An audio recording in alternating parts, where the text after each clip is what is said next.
veut dire que quand il signe, il peut faire de toi ce que tu veux. Parce que c'est lui qui a tout pouvoir.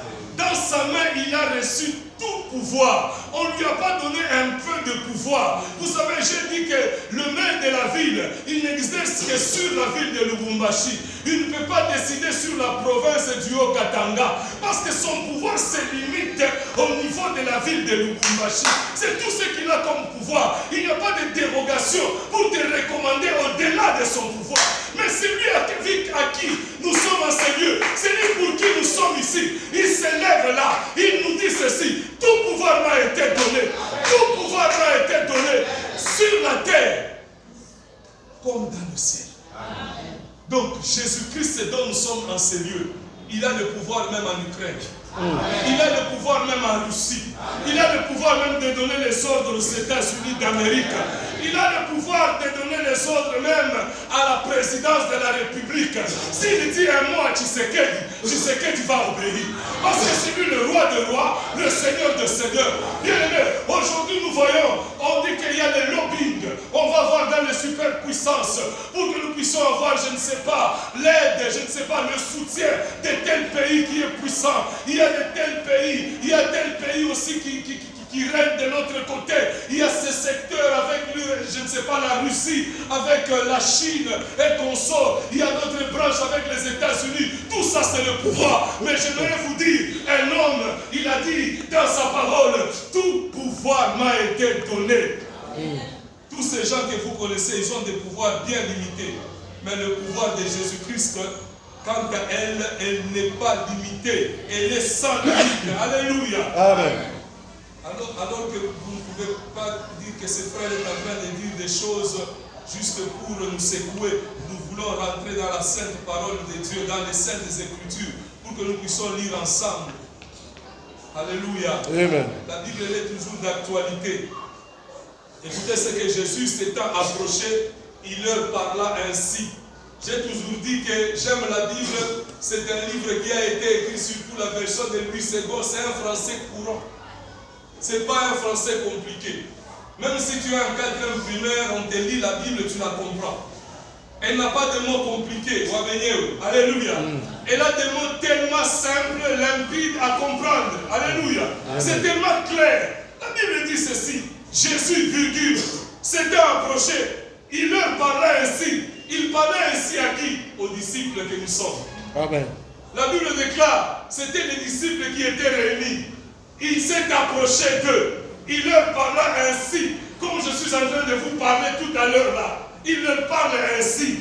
Il se tient là. Il dit, tout pouvoir m'a été donné dans les ciels et sur la terre. Amen. Alléluia. Amen. Bien-aimé, quand il dit tout, c'est-à-dire tout, et c'est un tout absolu. Amen.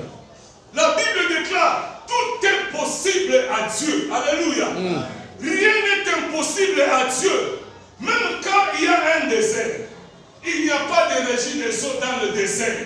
Il n'y a pas quoi que ce soit. Lui, c'est celui-là. Quand il arrive dans le désert, les enfants d'Israël commencent à crier parce qu'ils étaient assoiffés. Comme cet homme-là, l'homme de Galilée, le roi des rois, l'ancien des jours, celui qui a existé depuis l'Exode, celui qu'on appelle Jésus, comme il était au milieu d'eux, il a parlé ce jour-là. Il a dit à Moïse, va parler au rocher. Les rochers du désert, sec. Il arrive là-bas, il parle au rocher. Comme il a eu tout pouvoir, le rocher a servi de la régie des eaux. Bien-aimé, est-ce que vous pouvez comprendre ces choses sur le plan scientifique? Comment expliquer que dans un désert, vraiment il n'y avait que le désert, les enfants d'Israël ont commencé à crier, à se plaindre auprès de Moïse. Comme l'homme là, il a tout pouvoir. Cela veut dire que même dans ta situation, je ne sais pas comment il va le faire, mais ce que je sais, il va le faire. Amen. Bien-aimé, scientifiquement parlant, même si vous êtes des géologues, je ne sais pas quoi, dans ces terrains-là, comment est-ce que dans un rocher, on peut étirer de l'eau pour abreuver tout un peuple? Ce n'était pas de l'eau pour juste remplir quelques seaux de famille. Non, c'était toute une foule tout un peuple, toute une nation qui a quitté l'Égypte pour aller dans la terre promise. Comme cet homme avait le pouvoir, ces jours-là, il a parlé aux rochers et les rochers a servi des eaux. Ils ont commencé à puiser de l'eau. Ils ont bu de l'eau. Ils se sont réjouis à cause de cette eau que Dieu a donnée. Je suis venu te dire ce matin, je ne sais pas dans quelle situation que tu es en train de traverser, dans quoi que tu es, ça m'importe peu. Je n'ai même pas besoin de savoir la grandeur de ton problème. Mais moi, je te présente le Tout-Puissant. Amen. Moi, je te présente le Dieu auprès de qui tu es venu. C'est pour cela, la Bible déclare, approchez-vous du trône avec assurance. Amen. La Bible dit, tous ceux qui croient que Dieu existe, il est le rémunérateur de tous ceux qui le cherchent. Quand tu as quitté chez toi à la maison, tu as traversé toutes les maisons qu'il y a sur la ville de Lubumbashi, tu as conduit jusqu'à arriver en ce lieu, c'est parce que tu avais de l'assurance. Or, la parole de Dieu déclare, la foi est une ferme assurance des choses. Une démonstration de celle qu'on ne voit pas. Bien-aimé, même si tu ne vois pas encore de l'eau, laisse-moi te dire que si tu as juste la foi qui t'a poussé de quitter ta maison, de venir jusqu'à ce lieu, quelque part, tu as la foi. Amen. Tu pouvais rester chez toi. Si tu es venu jusqu'à ce lieu, c'est parce que tu as la foi. Est-ce que tu peux acclamer pour toi-même? Alléluia. Amen. Bien-aimé, Jésus-Christ s'est approché là, il a dit, tout pouvoir m'a été donné dans le ciel et sur la terre. Alléluia. Amen. L'homme qui a tout pouvoir est en ces lieux. Alléluia. Amen. C'est pour cela, pour vous, de la deuxième partie, parce que j'ai prêché aussi en première partie, le Seigneur m'a donné un verset qui m'a plu. Il m'a dit ceci, car il dit, au temps favorable, j'étais exaucé. Au jour du salut, j'étais secouru. Voici maintenant le temps favorable. Voici maintenant le jour du salut. Yes. Il y a un pasteur qui aimait toujours dire, dans une année, il y a 2 mois. Dans 2 mois, il y a des semaines. Et dans des semaines, il y a des jours. Et dans des jours, il y a des jours favorables. Et les jours favorables, ça peut être aujourd'hui si tu crois. Amen. Bien aimé, Dieu peut créer une année de 365 jours. Mais dans ces 365 jours-là, il y a un jour de faveur. Et ça peut être aujourd'hui. C'est pour cela qu'il est écrit dans ma Bible. Aujourd'hui, pas demain. Si vous entendez ma voix, n'endurcissez pas votre cœur. Aujourd'hui, moi, je n'étais pas programmé à vous prêcher. Mais Dieu a permis à ce que je suis celui qui va vous prêcher. Même si dans le plan des hommes, dans le carnaval des hommes, ce n'était pas moi. Mais dans le plan de Dieu, Dieu a préparé que ce soit moi. J'aimerais te dire que c'est ton jour de faveur. Amen. Pas parce que c'est moi qui te prêche, parce que c'est Dieu qui a permis de me mettre ces paroles dans ma bouche. Pour te dire que les choses que Dieu fait, il ne les fera pas demain. Dieu ne s'appelle pas je serai. Le Dieu que je vous prêche s'appelle je suis. Amen. Il se vit au présent. Il ne se vit pas au passé. Il ne se vit pas dans le futur. Dieu joue tout dans le présent. C'est pour cela qu'il a dit dans sa parole, aujourd'hui si vous entendez ma voix, n'endurcissez pas vos cœurs. Bien-aimés, ne reportez jamais les miracles de Dieu à demain. Dieu ne sera pas Dieu. Dieu est Dieu. Amen. Dieu n'était pas Dieu. Il se vit toujours dans le présent. Il y a des gens qui pensent que vraiment, j'attends vraiment une semaine de prière. Il se prépare. Mais une semaine de prière, ça peut commencer aujourd'hui. Yes. Parce que Dieu, il joue avec la foi d'aujourd'hui. Il ne joue pas avec la foi de demain. C'est pour cela la parole de Dieu dit ceci. Car il dit, au temps favorable, j'étais exaucé.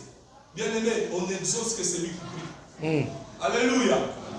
L'exaucement ne vient que pour les gens qui prient. C'est pour cela que j'aimerais te dire ceci. Je l'ai témoigné dans la première partie. Mon fils avait des petits soucis. Quand on m'a dit ça, j'ai compris que vendredi on a prié. On a appelé madame jeudi à l'école. Moi, vendredi, je suis venu prier. Et le samedi matin, par rapport à la prière qu'on avait présentait. Il se réveille le matin, il était à l'école primaire, les enseignants se disaient non, il ne s'exprime pas bien, tout ça. Je me réveille le matin, mon fils ne m'a jamais appelé Papa Michel, il se réveille samedi matin. Moi j'ai prié vendredi, il m'a exaucé samedi matin. Je me réveille, il me dit Papa Michel. Je dis ah bon? Donc Dieu n'attendait que la prière pour l'exaucement. Beaucoup de gens ne vivent pas le temps favorable parce qu'ils ne savent pas prier. Et Dieu n'exauce que la prière. C'est pour cela la Bible déclare, dans leur détresse, ils ont fait quoi? Ils ont croisé les bras. Ils ont commencé à regarder TikTok. Ils ont regardé Facebook. Non, la Bible déclare, dans leur détresse, ils ont invoqué l'Éternel. Et l'Éternel a envoyé sa parole. Et la parole les bénit, la parole les délivra. Bien aimé, la Bible me dit ceci. Quelqu'un est-il dans la détresse? Qu'il puisse aller de maison à maison, commencer à étaler les problèmes de sa maison. C'est ce que la Bible nous demande. Jamais. La Bible dit quelqu'un est-il dans la souffrance? Qu'il prie. Le seul remède à la souffrance, c'est ta vie de prière qui va changer ta vie. C'est ce que je venais de prêcher tout à l'heure là. Il y avait une femme dans la Bible. Cette femme-là, tous les années, on se moquait d'elle. Jusqu'à ce qu'elle a pris la résolution que le temps favorable est arrivé. Le temps de la prière, c'est un temps qui est favorable. Parce que Dieu n'exauce que la prière. Dieu n'exauce pas les plaintes. Dieu n'exauce pas les murmures. Dieu, le langage de Dieu ne comprend qu'un seul langage, la prière. Et que cette femme de Anne a pris la résolution d'aller prier. Elle est devenue une femme féconde de stérile qu'elle était. Et j'ai dit ce matin que nous devons apprendre à plaider. Alléluia. Bien-aimé, un chrétien, c'est quelqu'un qui entre dans la face de Dieu. Il plaide. Personne ne va pas plaider à ta face, à ta place. Parce que personne ne ressent la situation telle que toi tu la ressens. Bien-aimé, tu peux venir, tu m'expliques tous tes problèmes. C'est que tu ne sais pas que moi aussi j'ai des problèmes. Je ne peux pas porter, je ne peux pas dire que la Bible nous demande de porter les fardeaux les uns les autres, c'est biblique. Mais celui qui a porté la croix pour tous, c'est Jésus-Christ. C'est pour cela que je te donne la bonne adresse. Auprès de qui? Tu peux venir avec ton problème, tu te dis, j'ai un problème très sérieux. Aussitôt que on termine à parler, on m'apprend que ma mère vient de mourir. Est-ce que je vais encore intercéder pour toi, même si j'ai la bonne foi? Mais Jésus-Christ est sur son trône. Il va continuer à exercer l'exercice de la prière. Il intercède pour toi jour et nuit. C'est pour cela que je te donne la bonne adresse. Tu peux aujourd'hui, tu viens avec ton problème, mais aussi j'arrive à aller à l'hôpital, on diagnostique que j'ai une maladie incurable. Je laisse ton problème, je me jette dans mon problème. Mais si tu viens auprès de celui qui a porté la croix, il va t'exaucer. Bien aimé, je te donne la bonne adresse. Celui qui exauce les prières, celui qui donne aux hommes des temps favorables, qui change les vies des gens, c'est Jésus-Christ. Nous avons l'évangile christocentrique, centré sur la personne de Jésus-Christ. Nous tous, nous sommes des serviteurs inutiles. Le seul est utile au milieu de nous, c'est Jésus-Christ de Nazareth. C'est lui qui s'est chargé de la croix pour nous. C'est pour cela qu'il nous appelle dans sa présence et que nous puissions nous approcher dans sa présence avec foi pour recevoir quelque chose. Comme cet homme-là qui était à la portique au temple, quand il a vu Pierre, on lui a dit, l'or et l'argent nous n'avons pas, mais ce que nous avons, regarde à Jésus. Tu peux changer ta vie en regardant à Jésus. Ne regarde pas à ma main. Peut-être aujourd'hui je n'ai pas l'or à te donner. Je n'ai pas l'argent à te donner. Ils l'ont présenté, l'homme de Galilée. Le serpent d'airain qui a été élevé dans le désert. Quand le paralytique a regardé à Jésus, la Bible déclare, des paralytiques qu'il était, il a sauté. Il a commencé à marcher. Lui qui n'avait pas accès d'entrer dans le temple, il est entré en train de bondir dans le temple. Laisse-moi te dire, si tu viens en sérieux, regarde à l'homme de Galilée. Parce que tout pouvoir lui a été donné. Amen. Pierre a dit, l'or ne peut pas te changer. L'argent ne peut pas te changer. C'est que c'est l'homme qui a tout pouvoir. C'est lui qui a dit, tout pouvoir m'a été donné. Dans le pouvoir de Jésus-Christ, le paralytique pouvait sauter de joie. Il pouvait aussi entrer dans le temple, qu'il voyait seulement de loin. Bien aimé, si tu regardes à Jésus, les choses que tu vois de loin, tu vas aussi les vivre dans ta vie. Amen. Vous savez que dans l'ancien temps, les gens comme eux, il n'avait pas le droit d'entrer dans le temple. Mais à cause de Jésus-Christ, lui aussi dans son histoire, il est entré dans le temple. Amen. Parce que l'homme de Galilée, il a dit, tout pouvoir m'a été donné.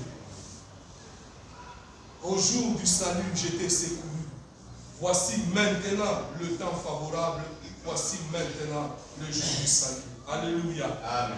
C'est comme je le disais, Dieu se joue dans le maintenant. Dieu ne se joue pas dans le futur. Alléluia. Amen. Vous savez, dans la vie, il faut avoir toujours à saisir les opportunités. Alléluia. Bien-aimé, si tu ne pries pas maintenant, tu ne prieras pas demain. Si Dieu te donne l'occasion de prier maintenant, prie. Alléluia. Amen. Nous ne savons pas ce qui nous attend juste après la prière. C'est pour cela, quand Dieu te donne l'occasion de prier, il faut prier. C'est pour cela que nous allons prier. Juste dans quelques minutes, j'aimerais qu'on puisse prier parce qu'il n'y a pas quelque chose qui dépasse la prière. Alléluia. Amen. Vous savez, des fois, Dieu, il fait des grandes choses par des simples choses. Alléluia. Amen. Vous avez déjà vu quelqu'un qui a été malade pendant 38 ans. Malade. Il était à la piscine. Mais un simple mot de Jésus qui lui dit, prends ton lit, lève-toi et marche. L'histoire de 38 ans change. Cet homme, il est rentré guéri avec son lit sur lui au lieu que le lit le porte. Alléluia. Ce matin ici, si Dieu dit seulement un petit mot, ta vie va changer. Amen. Ton chômage, je ne sais pas de 30 ans, de 20 ans, ça peut prendre fin que ce matin. Amen. En fait, Dieu, dans sa manière de faire les choses, il fait des choses dans toute la simplicité. Alléluia. Dieu ne fait pas des choses, la Bible déclare, le royaume de Dieu ne vient pas de manière à frapper les regards. Dieu peut te chasser une maladie qui même quand tu es parti en Inde, tu n'as pas trouvé de solution. Tu pars même aux États-Unis voir un bon spécialiste. Il te dit que toi là, fais seulement le testament. Mais le Dieu pour qui a reçu tout pouvoir, il peut toucher juste à l'endroit. Tout simplement, dans la simplicité, comme je suis en train de parler, tu sors là, la maladie est partie. Quelle maladie? Tu es parti voir même quelqu'un qui a étudié dans la grande université au Japon. Il te dit que dans ce cadre ici, tout ce que tu peux faire, c'est de faire un testament. C'est fini pour toi. Mais celui qui a reçu tout pouvoir, il peut dire seulement un mot, ta situation change. C'est Jésus-Christ que je te prêche, qui agit dans la simplicité. Tel que tu es venu le chercher, il peut faire des choses. Bien-aimé, depuis que Jésus-Christ est Seigneur, il a aidé beaucoup de gens. Il va aussi t'aider. Jésus-Christ ici, il a aidé beaucoup de gens. Jésus-Christ, il a aidé beaucoup de gens. Je te dis que c'est toi aussi qu'il va aider. Amen. Il est bon. La Bible déclare, il est riche en bonté. Il a aidé beaucoup de gens, Jésus-Christ. Si tu ne le sais pas, je te donne un secret. Jésus-Christ, que tu vas ici à la parole éternelle, il a aidé beaucoup de gens. Il va aussi t'aider parce qu'il est bon. Il ne fait exception de personne. Jésus-Christ a aidé beaucoup de femmes comme toi. Jésus-Christ a aidé beaucoup d'hommes comme toi. Il ne va pas te faire semblant. Lui n'est pas comme un homme. Il ne va pas juger ta tribu. Il ne va pas juger ton niveau d'études. Il va t'aider parce qu'il est bon. Amen. Sois seulement sur son trajectoire ce matin. Amen. Il va t'aider. Alléluia. Amen. Il va te faire du bien. Il a fait du bien à beaucoup de gens. Alléluia. Depuis qu'il est Jésus là. Ah non, Jésus-Christ, il fait du bien. Chez les Blancs, il vient même en Afrique là, où on est méprisé, il nous fait du bien, il ne fait exception de personne. Il peut guérir les jaunes, il peut guérir un Chinois, il peut guérir un Africain. Lui, il n'a pas de discrimination en Jésus, il a tout pouvoir. Est-ce que tu peux te tenir devant Jésus pour prier maintenant? Alléluia. Bien-aimé, c'est simple, mais c'est vrai. Tiens-toi avec foi. Alléluia. Amen. Tu vas prier. Une simple prière ce matin peut changer toute une vie. Alléluia. Amen. On a chanté Hakuna Mungu kama wewe. J'aimerais que tu réalises au fond de toi qu'il n'y a pas de Dieu comme lui. J'élève mes yeux vers les montagnes. D'où me viendra le secours? Moi là, je lève les yeux. Je lève les yeux vers les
dans ta présence pour t'adorer, Yahweh, pour t'adorer.